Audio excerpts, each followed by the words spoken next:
kuda, kemudian kuda tersebut dipakai sorbana ngait ke tangkal korma, kira-kira bangsa 10 meter turun Sayyidina Umar nyokot sorban, cak sahabat aya naon buat sorban kakait atuh eta bae pundurkeun kuda bantak naon ka dieu kulah teu berbicara mundur caknya waktu eukeur akadna kula mah berangkat ka ditu teu bicara mundur mun kula mundur engke disiksa ku Gusti Allah datang ka kos kitu Sayyidina Umar ketika Sayyidina Umar peuting kadatangan sahabat manehanana eukeur netelkeun lampu eukeur nyaritakeun naon gitu ngaranna jumlah totalan dana nu asup nu kaluar jol sahabat ditanya aya naon kula aya perlu na urusan negara rakyat apa urusan pribadi pareuman lampu di pareuman lampu ieu mah urusan negara lamun urusan negara boleh ieu urusan pribadi pareuman popoe ka cak sahabat kula tadi parlemen urusannya pribadi ini kan negara neangan coba bupati tah nu kitu tah neangan coba gubernur nu kos kitu neangan polisi nu kos kitu abri presiden hese masya Allah kan iku sieun berarti sok kembangkeun sieun urang datang ka mana ya mapan balik sholat Jumat culak-cilik kayak jelema emang kunaon sendal bagus ya cek teh mending mulai nu kiai Pak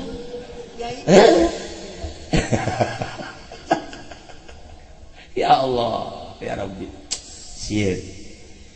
sieun besi teu lulus mah pohara budak sieun besi teu naik mah pohara sieun besi teu dahar mah lain lalagan sieun besi teu ditarima mah ku bebene pohara jasa sieun besi teu dialem mah ku jelema beuh pohara sieun eta mah lawan tapi sieun jero kubur apalkeun ti kuari man rabbuka wa man nabiyuka geus teu kudu salat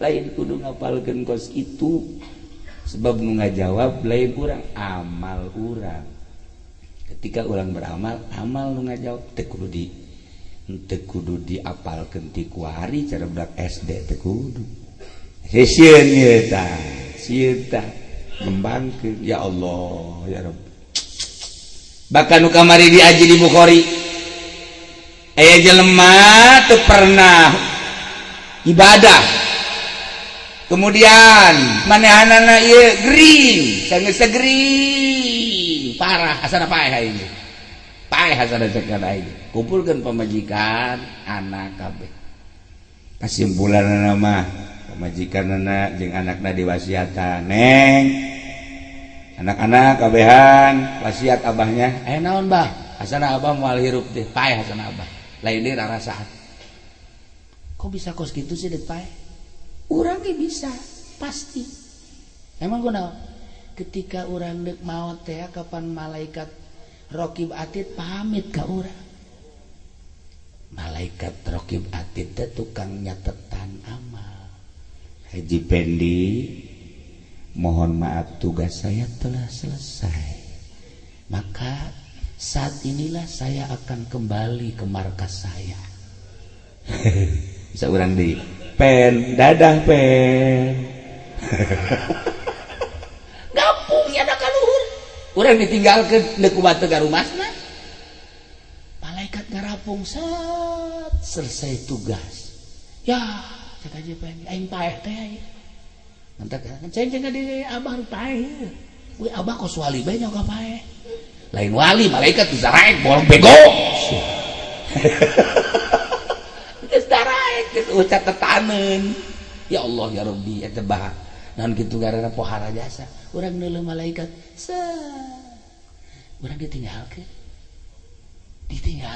ya Allah ya Rabbi bayangkeun ku urang geus uharep pae kajeun kumaha ge nyaho urang deuk pae malaikatna pamit teh geus sarua abah pun pae abah wayahna beuleum geus tadi belum tinggal areng doang awak abah tutuan geus ditutuan kumpulkeun haju engke ketika angin ngagelebung di laut aurkeun ka laut nya wasiat abah kos kitu teh hos bae otomatis dilaksanakeun ku pamajikan jeung anakna paeh belum jadi areng hijikeun tutuan geus jadi lebu bawa ka laut aurkeun breng selesai maha kawasa Allah ngumpulkeun debu-debu tersebut dihijikeun deui plak ditanya hei fulan maksud Allah kunaon maneh ieu make jeung hayang dibeuleuh haju ditutuan haju diaur-aur kunaon Gusti abdi teh ngarasa teu boga amal abdi kasiksa Gusti deui solusina abeh abdi geus teu disiksa selesai belum ajurkeun aurkeun geus abdi mah hayang sakitu bae ku sieun-sieunna abdi ka Gusti kasiksa Gusti kitu oh cak Gusti Allah isi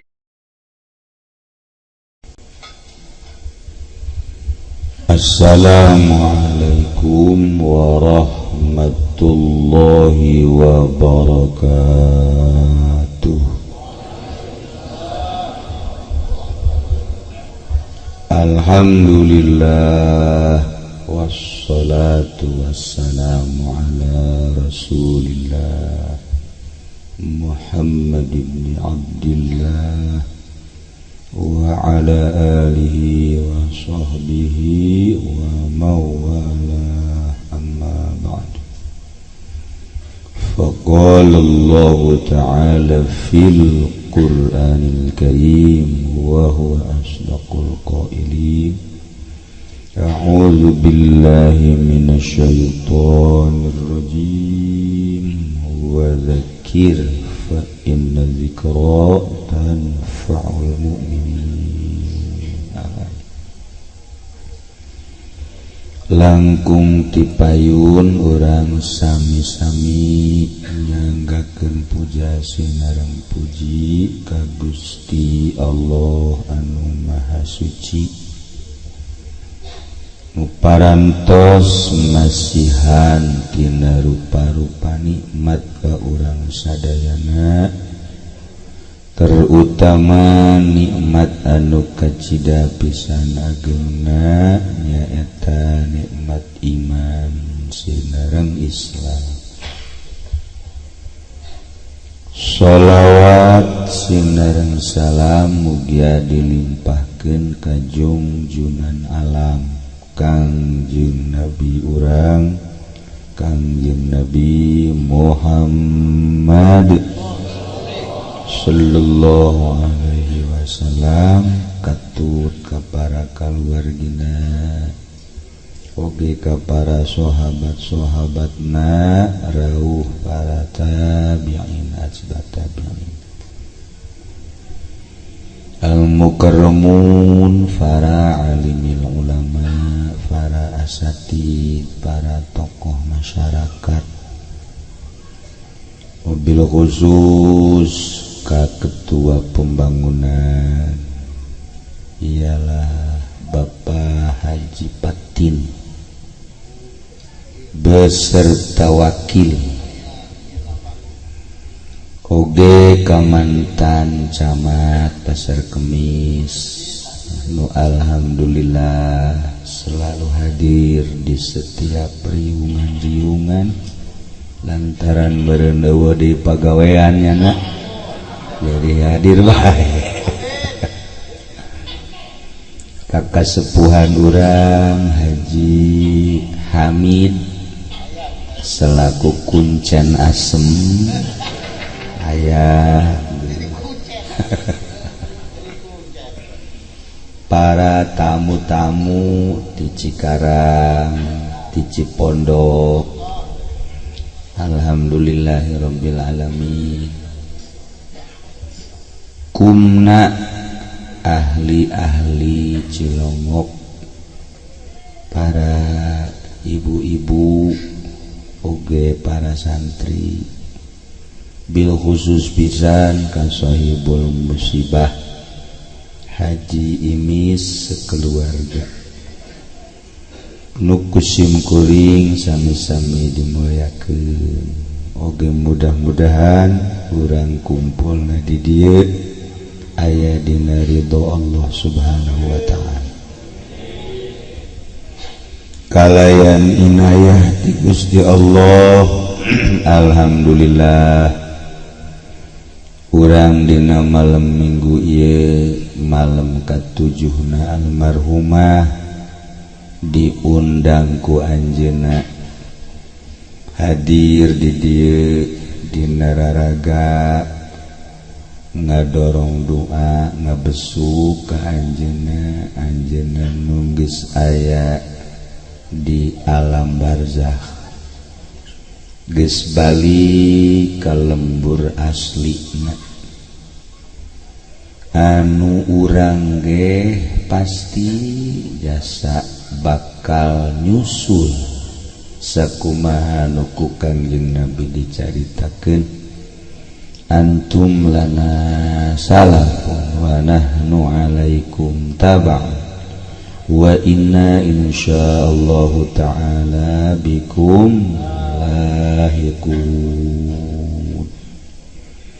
antum lana salafun aranjeun kabeh wahai ahli kubur geus miheulaan kami kabehan wa nahnu alaikum taba'un kami ge bakal naluturkeun wa inna insyaallah sainana kami insyaallah bikum lahiqun bakal nyusul ka aranjeun kabeh ikrar urang bakal nuturkeun jeung bakal nyusul ngan nu pantes nyusul nu ngora apa nu kolot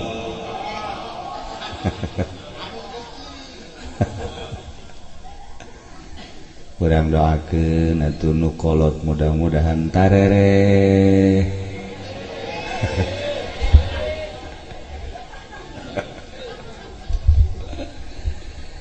ya anu kolot masana jan dikebel-kebel ge ngan ngaribedan doang langkaning nu pangkolotna aya digigireun kula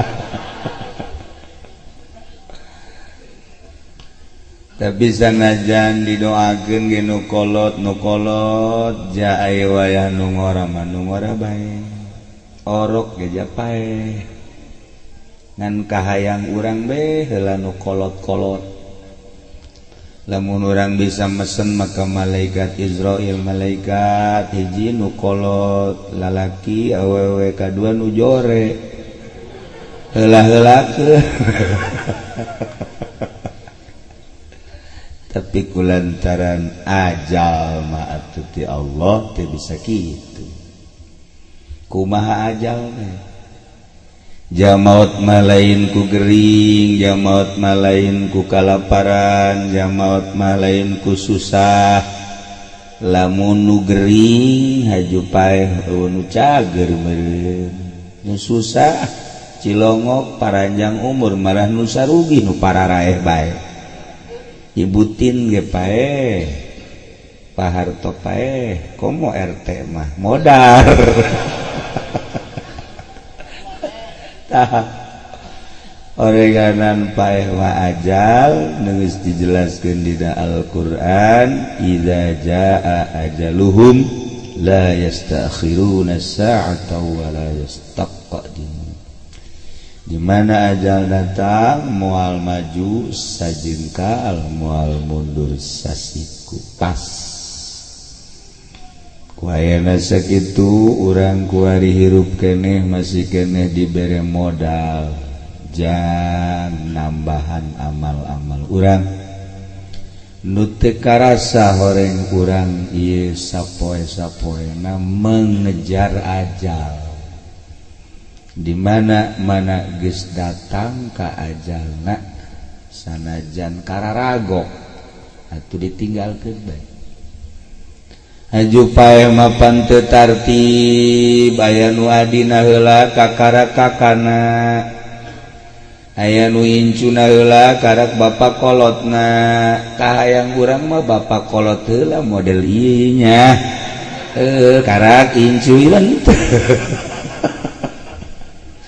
mun tartib ngeunaheun kakana aju adina persiapan asal geus bagian kakak urang geus tiga urang geus pokona urang di masjid bae di masjid bae kotak masjid bongkar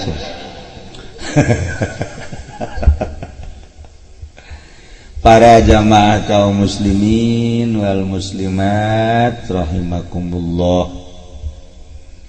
lamun urang nyaritakeun kasieun urang teh loba jasa sieun cek bahasa Arab mah khauf sieun budak sekolahan ketika endek ujian sieun besi teu lulus sieun eta ngagerakeun dirina memberikan motivasi untuk belajar kunaon sia ieu nu bantak rajin amat maca buku sieun teu lulus bener tak budak aya deui jelema nu sieun jasa besi teu ditarima nganjang mandina ge 12 kali sampai ja eta sabun luk berak 2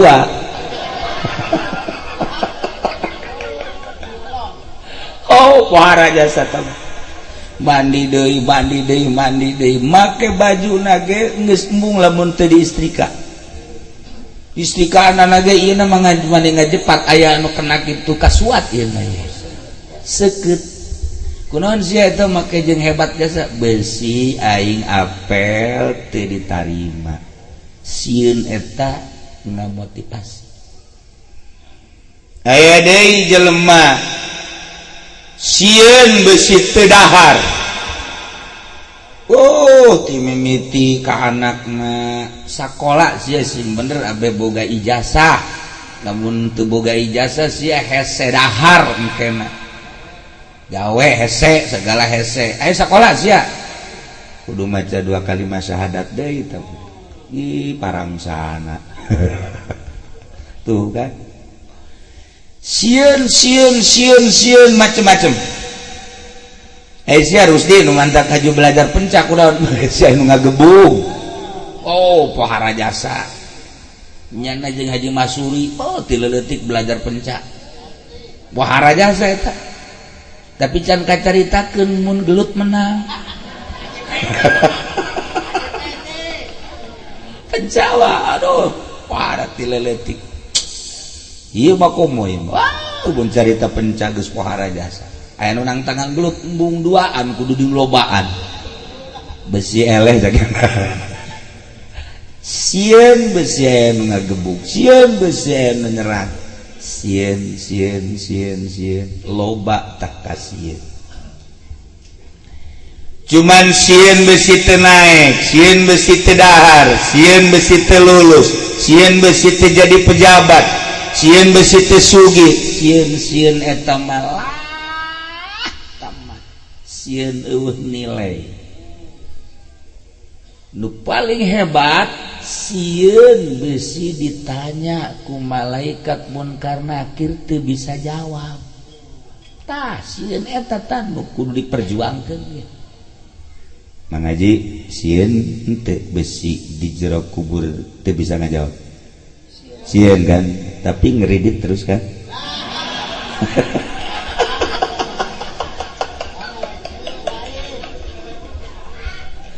jadi sieun besi teu bisa ngajawab teh teu ngamotivasi kuduna kan ngamotivasi ngagerakeun diri aing moal ngridit besi ting-ting ku bating di jero kubur teu bisa ngajawab ku gara-gara ngridit ieu mah pan tambah ngridit sakieu ge geus kolot Ki Haji deh bahkan kiai cak lu bohong mah iya ngaji sieun kan besi itu bisa ngajawab sieun tapi kan aing ngadagang mah ngabohong bae kan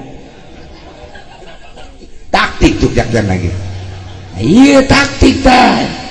Teu beres ya anak buah Haji Imis ya. Kuduna kan ngamotivasi. Aing sieun besi di jero kubur teu bisa ngajawab pertanyaan malaikat munkar nakir. Moal ngeridit moal ngabohong Aing sieun besi di jero kubur teu bisa ngajawab pertanyaan munkar nakir. Aing dek salat nu rapi. Asana maghrib ge ku aing dijieun genep rakaat ku aing ge. Liwat teuing. Masyaallah. Aing maghrib genep aing subuh hiji. Tah. Jadi sieun nu tadi mah eueuhna naonan. Tapi sieun besi teu mawa amal. Sieun besi teu bisa ngajawab pertanyaan malaikat munkar nakir. Sieun besi disiksa di jero kubur. Coba tak kembangkeun sieun eta. Jelema nu geus boga sieun kemudian ngembang pasti hayang ngaji engkena. Ieu ku ari lamun ditanya, kunaon ieu mah teu kararumpul sieun. Sinaon sieun teu kabagian amplop. Tuh. Di mobil geus ngomong bae di Rusdi blow on. Masya Allah angin geus kaambeum meureun ku nyana. Kahayang mah ulah sa mobil ke jeung aing. Sieunna blow on nama sieunna. Ya Allah ya Rabb. Nah, pasti sieun besi teu mawa amal, ngamotivasi. Aduh, urang beramal abeh engke balik ka kuburan. Anak incu ngandatang ka bibir kuburan doang. Dunia motor mobil ngandatang ka bibir kuburan doang. Tapi amal urang asup bareng jeung urang. Duh, sieun amat besi engke asup ka jero kubur, amal jore nu milu. Mulai tergerak. Lobakeun nonton TV. Abeh arasup tah ka jero kuburan. Ieu datang ka umur sakieu geus hampir saabad. Can eureun nya nonton TV encan. Deuk iraha eureun nonton TV na. Coba ieu geus saabad ieu. Mun kukula bisa di SMS malaikat Israel segerakan.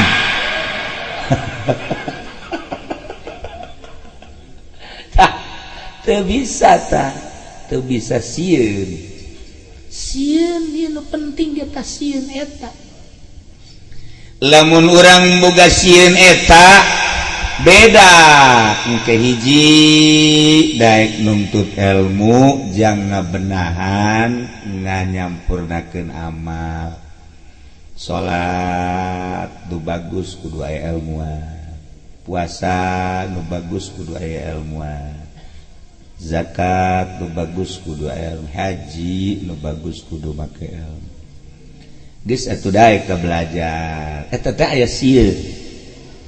Nah, lamun aya sieun di jerona geus nyaho ku ari pasti daek urang maca sholawat, daek tahajud, daek salat duha, daek beberean lantaran sieun besi amal asup ka jero kuburan nu jor.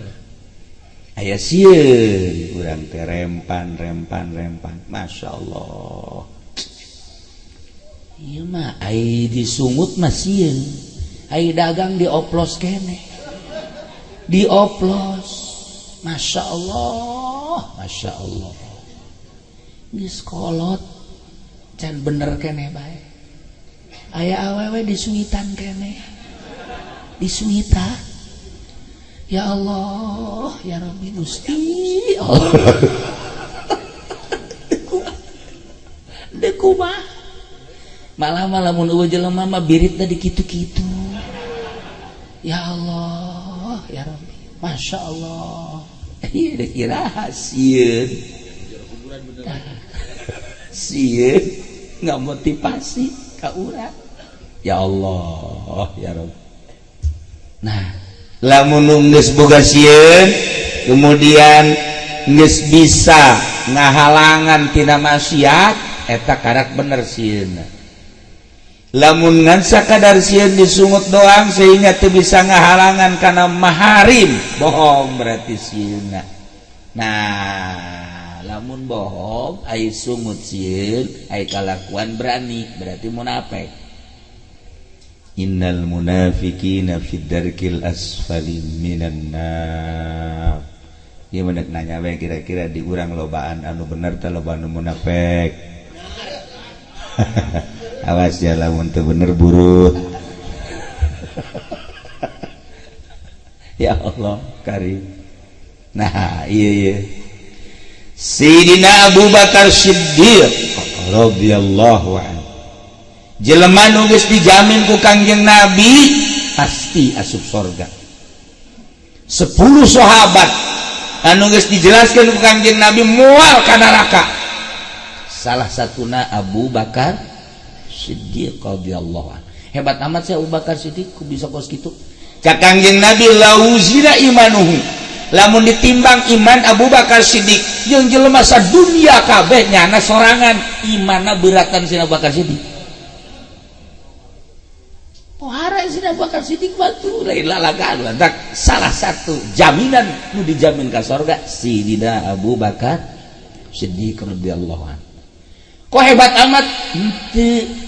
Udah waka nyaritakeun hebat lamun can didongengkeun. Abu Bakar Siddiq mah lamun ngadahar barang haram harita keneh ngabuncal-buncal utah. Lamun aya nu subhat harita keneh mules-mules utah. Pan ari ieu mah geus numpuk datang ka beuheung. Teu daek utah.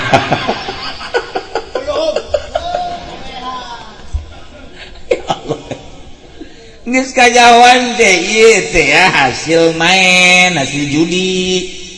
Dibawa ku nya duitna dibelikeun didahar bae. Ieu teh hasil kredit. Dibawa didahar bae. Ieu teh bunga bank dibawa kredit didahar bae. Teu kumaha. Tuh Sayyidina Abu Bakar Siddiq masyaallah kali. Ke naon deui kahebatanana? Sayyidina Abu Bakar Siddiq pernah dideleukeun ka surga jeung neraka.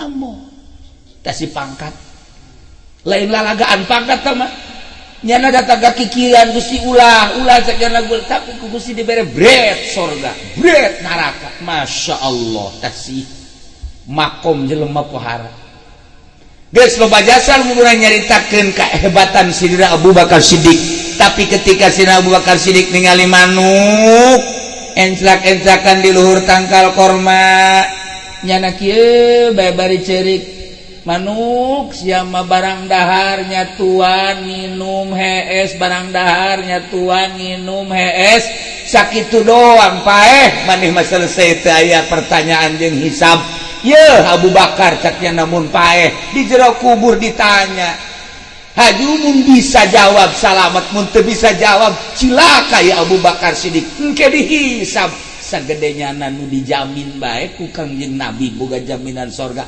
masih kene sieun nyana menghadapi siksa kubur ai si ieu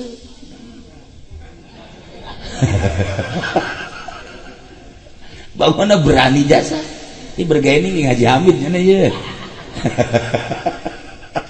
tuh Bakar Siddiq ngalengis dalam manuk masyaallah cakeun malah laula hayang teuing cakian lali hayang teuing gula jadi manuk ngahayal si Abu Bakar Siddiq teh hayang jadi manuk cakiana selesai meureun jadi manuk mah jadi lembu geus urusan tapi iya Abu Bakar Siddiq mun paeh engke kumaha pertanyaan malaikat munkar nakir mun bisa jawab salamet lamun teu bisa jawab engke kumaha cek manehna mun disiksa Kangjeng Nabi baik Kangjeng Nabi anu geus jelas pembawa risalah ketika Kangjeng Nabi keur inget-inget karena siksa Allah sieun biasa ngagolak hatena datang ka kadege kapan ku sahabat kula ge tadi ngadenge ieu teh besi teh kabagian aya deg-degan sararialna sanak buah ya melenceng bae tak gitulah ya sieun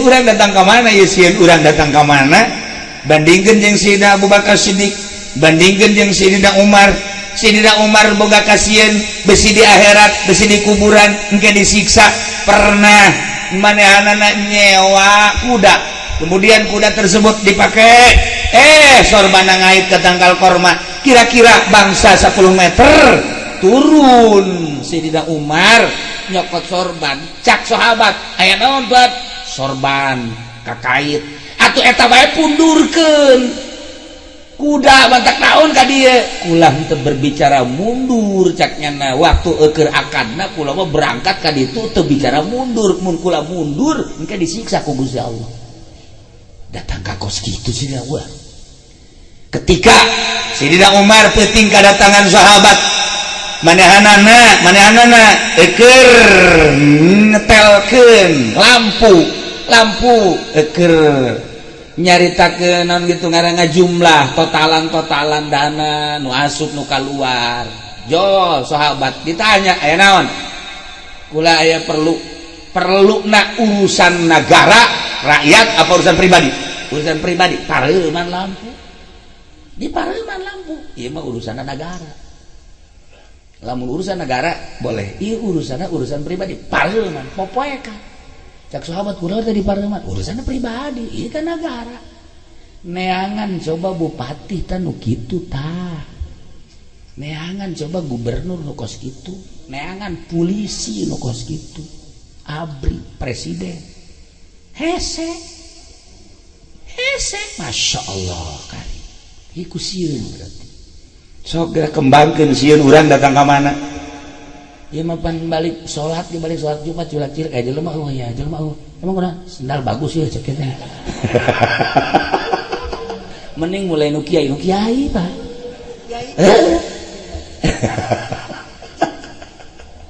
ya Allah ya Rabbi sieun besi teu lulus mah pohara budak sieun besi teu naik mah pohara sieun besi teu dahar mah lain lalagan sieun besi teu ditarima mah ku bebene pohara jasa sieun besi teu dialem mah ku jelema beuh pohara sieun eta mah tapi sieun dina kubur apalkeun ti kuari man rabbuka wa man nabiyuka geus teu kudu salat lain kudu ngapalkeun kos itu sebab nu ngajawab lain urang amal urang ketika urang beramal amal nu ngajawab teu kudu diapalkeun ti kuari cara budak SD teu kudu sieun ieu tah ngembangkeun ya Allah ya Rabb bahkan nu kamari diaji di Bukhari aya jelema teu pernah ibadah kemudian manehanana ieu gering geus segering parah asana paeh ieu paeh asana cek kana ieu kumpulkeun pamajikan anak kabeh kasimpulanna mah pamajikanna jeung anakna diwasiatan neng anak-anak kabehan wasiat abahnya naon bah asana abah moal hirup teh paeh asana abah lain deui rarasaan kok bisa kos kitu sih dek paeh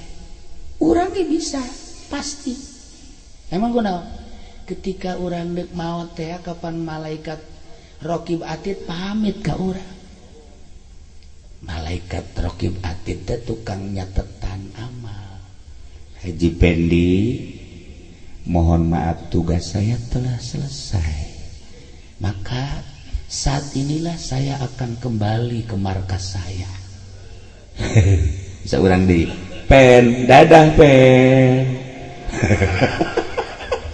ngapung ya da kaluhur urang ditinggalkeun neuk kumaha teu garumasna malaikat ngarapung set selesai tugas ya cek aja pen aing paeh teh mantak ceng di abah paeh we abah kos wali bae nyoga paeh lain wali malaikat bisa raek bolong bego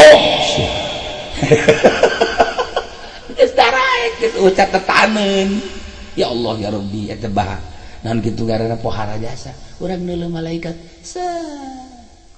urang ditinggalkeun ditinggalkan. Ya Allah ya Rabbi, bayangkan kurang geus uharpan pae kajeun kumaha ge nyaho urang deuk pae malaikatna pamit tah ieu geus sarua abah pun pae abah wayahna beulem sanggeus tadi beulem tinggal arengna doang awak abah tutuan geus ditutuan kumpulkeun haju engke ketika angin ngagelebung di laut aurkeun ka lautnya wasiat abah kos kitu tah hos pae otomatis dilaksanakeun ku pamajikan jeung anakna pae belum jadi areng hijikeun tutuan geus jadi lebu bawa ka laut aurkeun pureung selesai maha kawasa Allah ngumpulkeun debu-debu tersebut dihijikeun deui plak ditanya hei fulan cek Allah kunaon mana ieu make jeung hayang dibeuleuh haju ditutuan haju diaur-aur kunaon Gusti abdi teh ngarasa teu boga amal sieun abdi kasiksa Gusti deui solusina abeh abdi geus disiksa selesai belum ajurkeun aurkeun geus abdi mah hayang sakitu bae ku sieun-sieunna abdi ka Gusti kasiksa Gusti kitu oh cak Gusti Allah ai sieun-sieun ka aing mah kos kitu geus bae dihampura sia coba eta ku sieun-sieunna dihampura geus mah nya pedi teu kudu salat beuleum bae engke beuleum bae eta tutung di dunia tutung di ditu bakal sana ibadah ya Allah ya Rabbi gambaran sieun tah mah ulah deui tuturkeun kos kituna ke sia wasiat deui ka anak pamajikan ngadenge ki uci cek cenah dihampura abah mun pae beuleum nya sia mah jadi budak lain titanurutan kos kitu nyaritakeun sieun dikembangkeun lantaran eta mah carita zaman baheula memeh Kangjeng di zaman Israel terjadilah tak seperti kos itu ku sieun-sieunna kasiksa Allah sehingga nyana mempraktekkan seperti eta geus atuh urang mah lain kos kitu sieun ka Allah sieun kasiksa Allah awak urang ulah terlalu dimumule teuing atuh itu mah dibeulem atau tunduh rada paksakeun saeutik ieu mah hudang dipenting cak kiai cenah tahajud makan di jero kubur makan caang batur-batur harees urang hudang geus kieu bae mata geus kitu tah mun teu kuat-kuat amat ngopi kopina ge lain kasungut ceceran ka dieu ka mata bila perlu nyeun kopina saember urang asup ka dinya hayeus sawak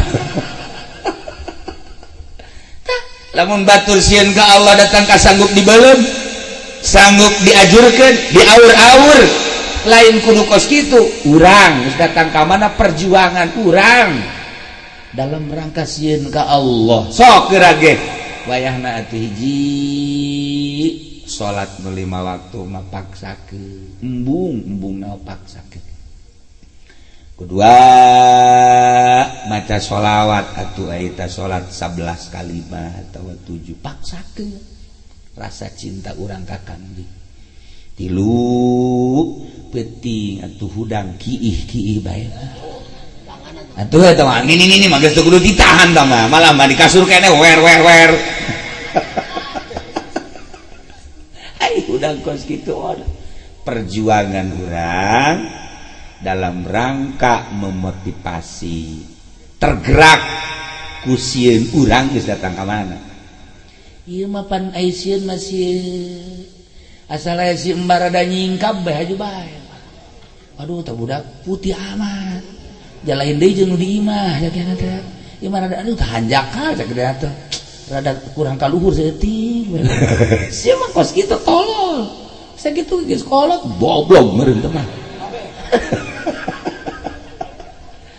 mun aya nu susuna gede wah haju rada mentok saeutik haju rada nyingkap haju bae pan aduh ampun biasa haju bae kolot tinggal kolot sweet anak gua udah beres kahayang mah tuh lah susuitan kayak maning ditoel lebih jero sama tuh nah iyalah sieun mana nu bakal nyalametkeun ka urang nu mantak aya waliullah disebut wali sote loba kasieun geus kulantaran loba kasieun ieu embung sieun besi Allah teu ridho di ieu anu henteu besi Allah teu suka ieu henteu loba kasieun mantap cek Gusti Allah sia loba amat kasieun jadilah kekasih aing cek Gusti Allah iya orang cabrek memang iya dihakan iya didahar iya dilebok iya diberkat kuari geus culak-cilik mah mata mana ieu bakal diberkat mana ieu bakal emang bangsa orek koros mah kos kitu orek koros mah iya aya orek koros aya orai kadut aya tah sieun di urang dicoba kuari introspeksi datang ka imah aing geus datang ka mana ieu sieun nyingsieunan siksa Allah mangkaning pasti jasa sebab eta mah termasuk akidah mugoyabat nu pernah dicaritakeun ku junjunan alam Kangjeng Nabi urang Kangjeng Nabi Muhammad sallallahu alaihi wasallam rempana urang malam ieu malam 7na nu almarhumah geus aya di alam barzah almarhum Haji Jama almarhum Hajah Nuryati mal kebeli almarhum Haji Pendi almarhum Haji Bahri almarhum Haji Fatin almarhum Haji Rusdi almarhum Haji Hamid almarhum nah iya almarhum kuari menghitungan batul bagus almarhum moal kebel di almarhum Haji Supendi seperti etalah urang ge bakal jasa sanajan kukumaha ge mudah-mudahan ku ayana urang hadir di 7na ieu urang termotivasi inget aing ge bakal pae jas kuari dipake paeh mah teu make jas lepis dipake paeh teu make lepis jubah dipake paeh teu make jubah polisi pakai pakaian polisi paeh mah teu make pakaian polisi priwit gitu menang dibawa TNI ge sarua teu bisa make roreng bupati teu bisa make setelan sapari presiden paeh bungkus langsung dipocongkeun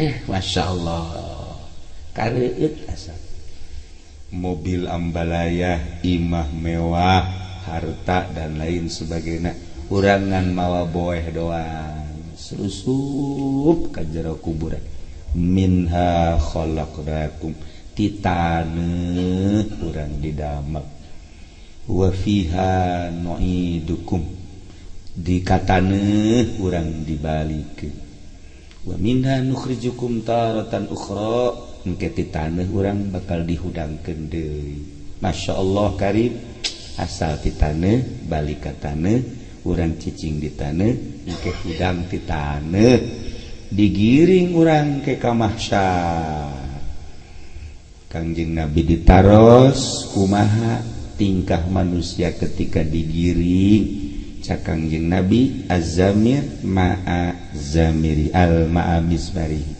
wasyarib ma'a ka'sihi wa hakaza tukang nyuling bakal dibarengkeun jeung sulingna tukang mabok bakal dibarengkeun jeung gelasna tukang rebab bakal dibarengkeun jeung rebab Haji Patin mah anu ngokek-ngokek teh naon karena tanji teh tanji ini foto rompet jago paling ngundang hujan eta bakal dibareng-bareng ke kumaha cenah eta tukang bas jeung ragaji tanda henteu lain ieu mah permasiatan nah bangsa balak genep tadi teplok-teplokan di dieu tah di dia. Masya Allah kari haju nu maling bakal diwujudkeun nu dipalingna titah dipanggul.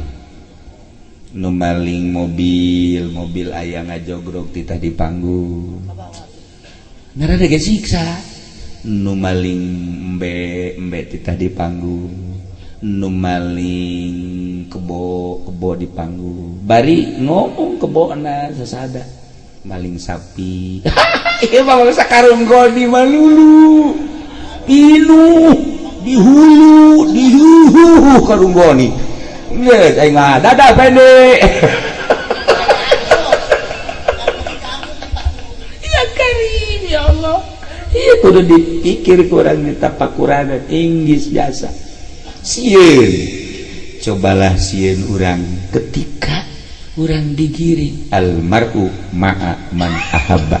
Seseorang bakal dibarengkeun jeung nu dipake karesepna. Urang ge lamun resep nasbeh, tasbih dibabawa ku urang. Tasbih Rusdi bakal bawa tasbih melulu. Bahkan tasbih lagi ngagebugan nyana. Atuh aja lain dipake pantah tasbih pake. Oke, Mbak. Nah, iyalah. Hati-hati urang bakal paeh pasti. Asup ka kubur amal milu. Urang kabita lamun nyaritakeun jelema ketika osok tahajud, petingkan tahajud batilok berang. Aya ge dipedi tahajud jam 7. Teu paling tahajud qodoan. Nah, ieu lamun sering urang hudang peting jam 1, jam 2, jam 3, eta caang di jero kubur. Saat batur peting lelap urang hudang dibere caca tahajud 2 rakaat 5 watt, lamun 4 rakaat 10 watt, lamun 6 rakaat kos Haji Pendi tanyana aya genepnan teu husu pareum.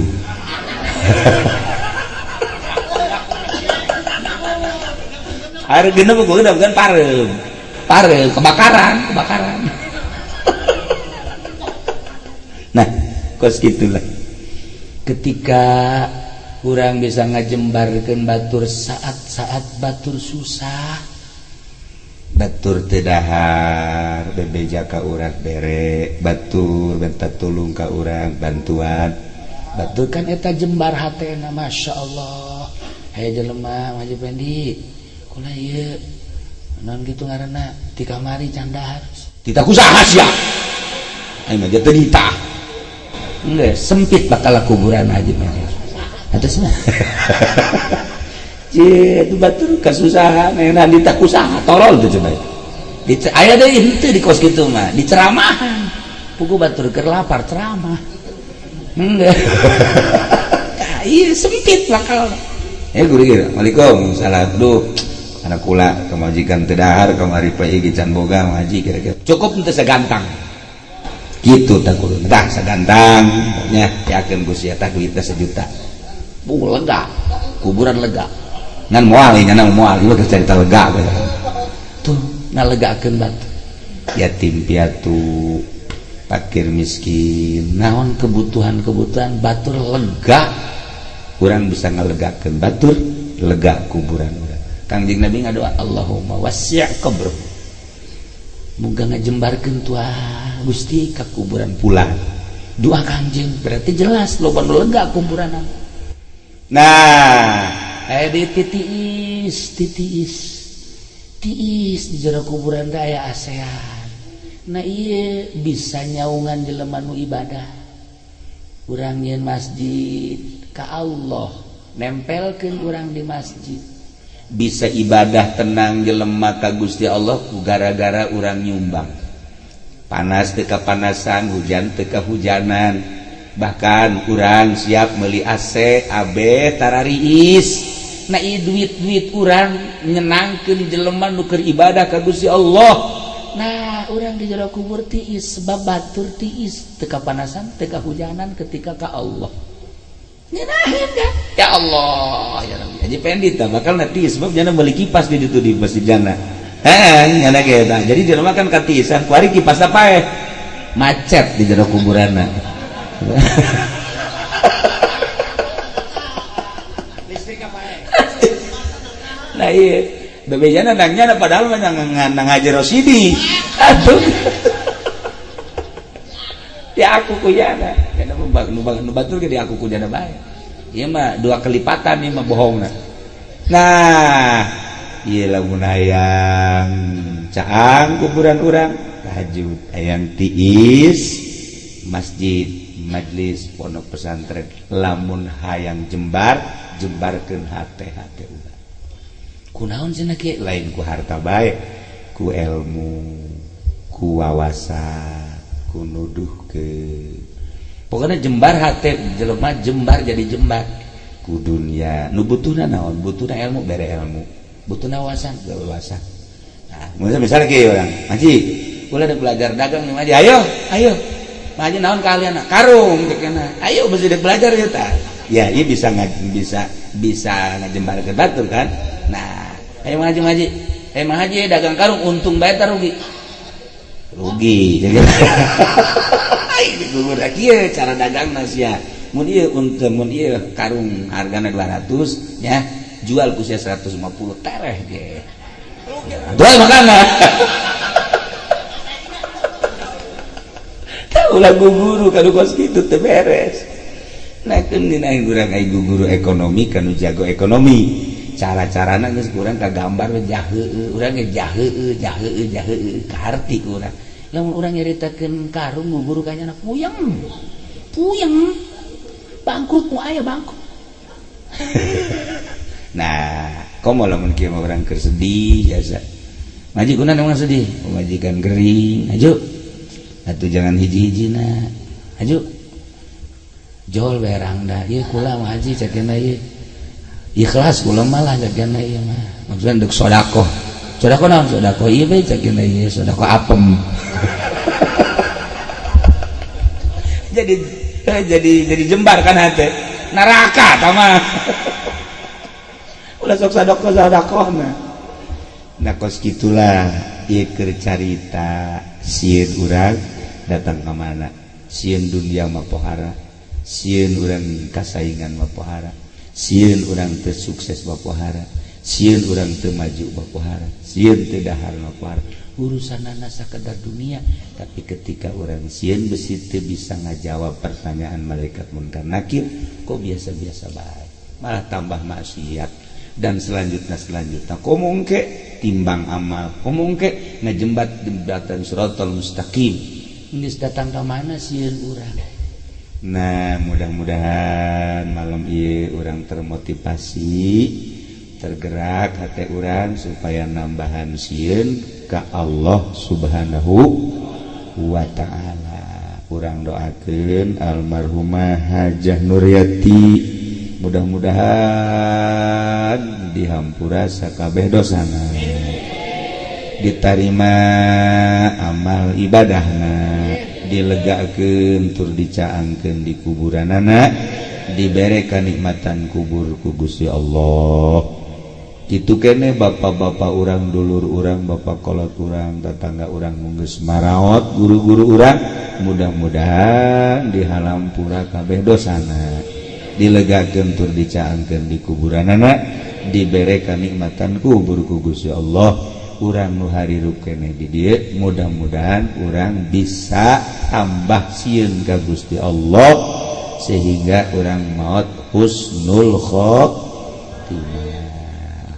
Allahumma shalli wa sallim ala sayyidina Muhammadin fil awwalin wal akhirin wa barik wa sallim wa radiyallahu ta'ala an sadatina ashabi sayyidina Rasulillah ajma'in.